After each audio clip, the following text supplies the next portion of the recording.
right, we're going to start with Reed here. So I went back and looked at the torso that I took off. The articulation is basically the same as the human torch. So we're going to look at his elongated body articulation, and then we'll do the torch, and that'll tell you what you need to know about Reed's other body. Not other body, I meant upper body. All right, so you got this long neck, and see it's coming out there a little bit. You have bendy wire all the way from the base up to the top of his head, and you do get a 360 on the head. Yeah, you get a little bit of tilt. You don't really get up and down, but you can bend the neck up and down. So, so as you saw when it fell off, there is a neck stem under there. And you can move it forward and back, left and right, and around in a circle. So bendy wire is all through the arm there.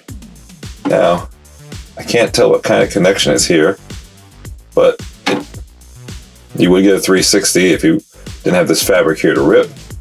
So it looks like a regular shoulder hinge. I don't feel a butterfly joint. No bicep joints, all bendy wire.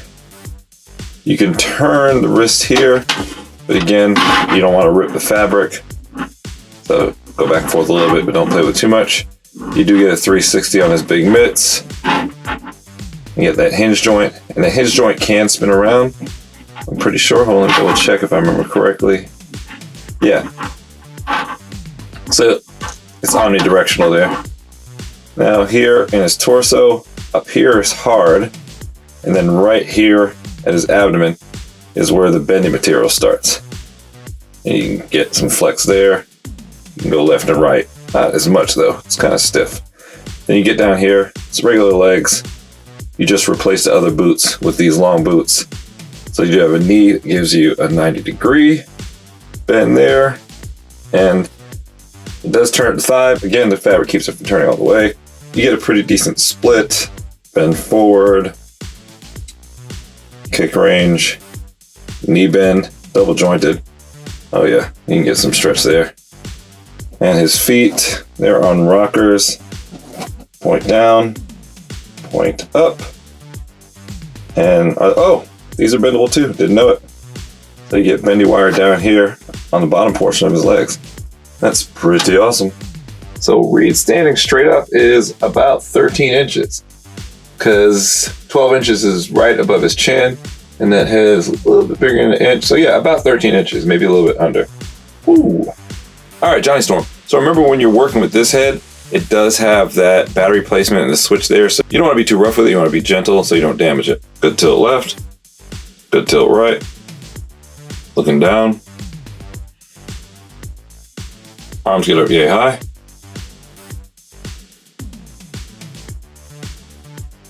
Hug range, be aware of your fabric constraints there.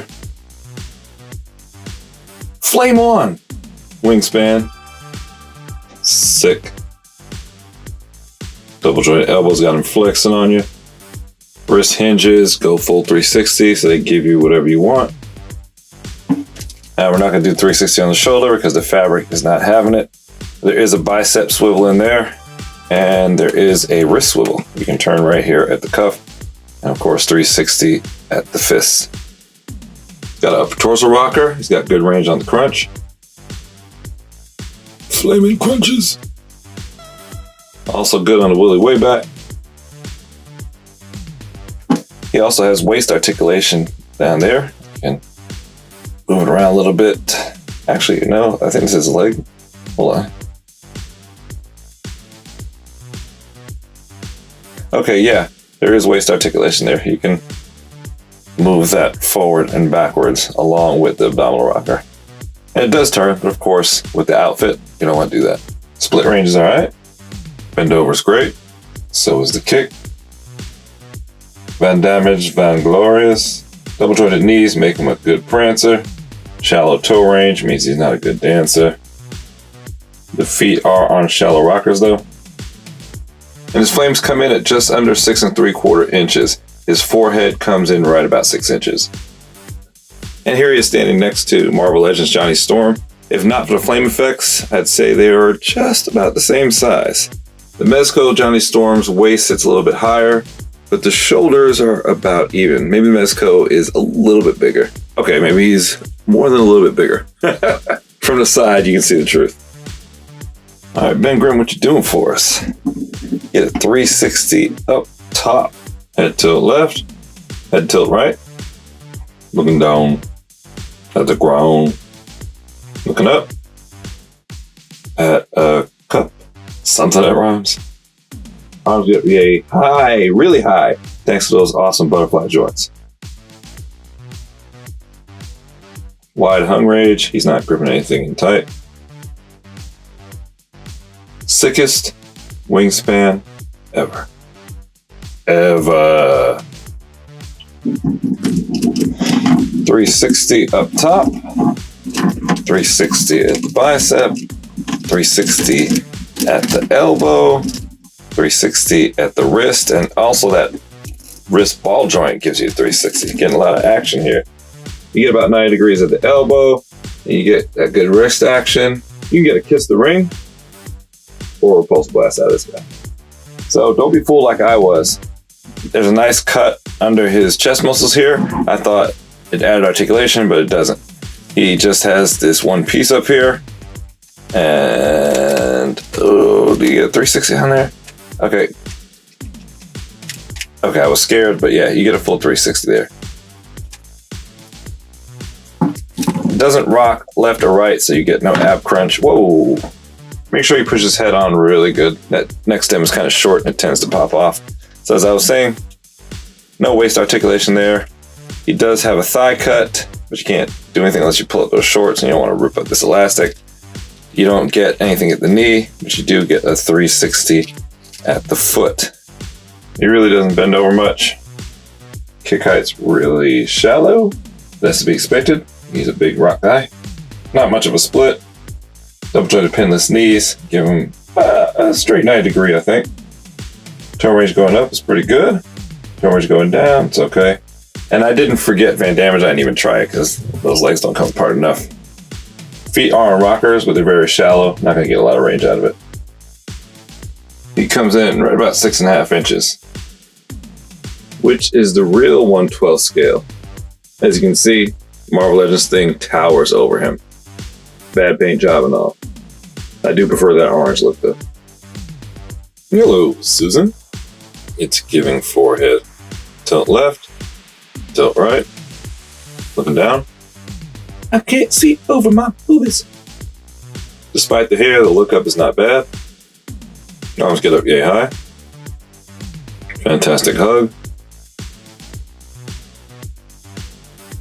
Wingspan sick. I'm pretty sure there's a single jointed elbows under there. I felt around for a second joint, couldn't find one. Could be wrong, they could just be stiff. You never know under the fabric. Wrist hinges are omnidirectional, so you can get any kind of pose you want. Got good range. She does have an upper torso rocker, but there is limited rotation at the waist also, and you can bend a little bit. So this is her crunching forward using the rocker and the waist articulation. Same goes for the way back. Range is much more steep though. She can lean with it, rock with it, and roll with it. Split's okay, but not impressive. Van Damage is better than I thought it would be. The bend is almost 90 degrees. The kick is good. I think her knees are single joints as well. You get 90 degrees, couldn't get it much further, and I couldn't feel a second split. Toe range going up is really limited. Down's a little bit better. Feet are on rockers. And you do get a 360 down there. She also has a thigh cut, but you want to be careful with the fabric. She clocks in at just under 6 inches with her hair. Her forehead is like 5 3/4 inches. I'm starting to feel like there's an industry-wide vendetta, a conspiracy even, against giving us good-looking Susan Richard figures. I don't think I own one. As you can see here, the Marvel Legends version is a little bit taller and a little bit uglier. H.E.R.B.I.E. So H.E.R.B.I.'s got more than meets the eye here. These eyes are telescoping. Let me see if we can see. Turn to the side. You can hit them in and out. They're kind of hard to get a grip on to come out, but you can see they move here. You can jiggle them and they come out. His head, do you get a full 360? Oh, no, you don't. Man, I almost broke it. So I didn't examine this. I thought his head was on the stem, but this is actually a rubber piece. So you do not want to turn too far or you might rip that rubber piece out. That's crazy. Tilt left, big tilt right. You can get those arms stretched out nice and high. Well, nice and high for him. And you get a 90-degree angles at the elbow, and you can bend them both ways. This one I have going upwards against the bend of the arm. This one I have going downwards. Let me just show you. You can go all the way up and down on them. You can get a full 360 around. And moves up and down, a little lever motion here. And his jets, you can move his jets back and forth, left and right. So you can pose them on this way, that way, and so on. And of course, these are removable. Remember in the beginning, when I showed them to you, I don't think they were in at first. Could be. Then his front cabinet has a Fantastic Four symbol on it. See here, folds down into a computer. And now be careful when you open the back. I opened them up, and some of these test tubes tumbled out, and they are small and really hard to find. But you see here,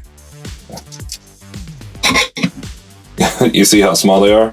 And they each have a cap on them. I'm holding the left one upside down so you can see the clear tubing. But you got white, orange, green, blue, yellow, and red. And the deco and paint detail in there is pretty awesome.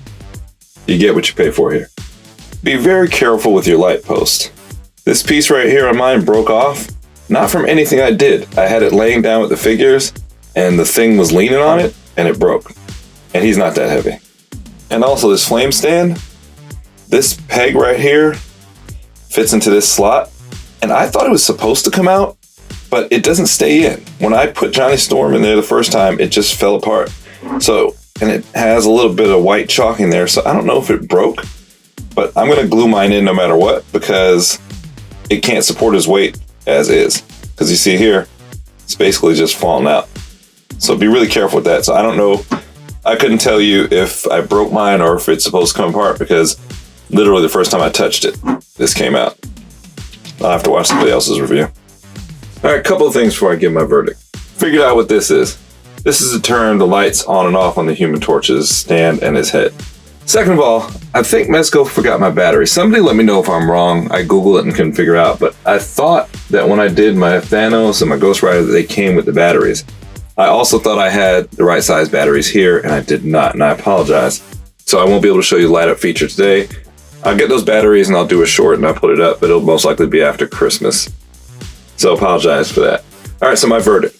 I think this is a great set, but I think it's going to appeal more to older collectors. I could be wrong, because this is very Jack Kirby 1960s Fantastic Four. So that nostalgia factor may not be there for a lot of people, especially at this price point. It does have its flaws. Human Torch, like I said, that stand, I don't know if it's broken or not, but the only reason it's staying together right now is because I purposely leaned his body backwards so the weight would be distributed evenly enough for me to get this shot. He'll fall if I move him around. Also, the shoulder piece for him, this fire shoulder piece, it falls off constantly. So it needs maybe Velcro or something, or these flame pieces in the front need to be longer so they stay on, because it looks really good, but I'm gonna have to glue it onto his shoulders. The Thing, love him. He's a little bit too small, a little bit too dark. Those glasses are hard to stay on. Reed, I like his elongated form. I wish he had come with some more hands, like his hammer hand or a mace or something, some kind of weaponry rather than just big hands. Susan Storm, the bottom half of her body is a little off, her butt's a little flat. I think her boobs are a little bit too big, but I mean, I could be wrong. They really stand out to me for some reason. Maybe it's the spandex, I'm not used to it. And her face sculpt, while it doesn't look bad like it was done wrong, it just looks like an uglier person. I hate to say it. H.E.R.B.I.E, no complaints about him, he's perfect. Now, with all things I just pointed out, I still think this set is fantastic. I'm not mad I got it. I think it's worth every penny with all the accessories and extras that it comes with. You'll have fun putting this on your shelf. And the price point it's at is actually pretty good when you look at Mezco pricing. You have an oversized figure here and an extra figure thrown in. And when you average out the price, it's about what you'd pay for 4 figures. So you can't be mad at that. All right, so make sure to check back. I promise after Christmas, I'll get those batteries in there and show you the light up version. But I think it's great. What do you think? Sound off in the comments. Let me know. Make sure to hit that like button, subscribe, turn on notifications, share a link with a friend who loves the plastic Mezco Marvel figures like we do, and give me your honest opinion. Do you think this is a waste of money, or do you think this is worth adding to your collection? I really want to know. All right, till next time, geek out.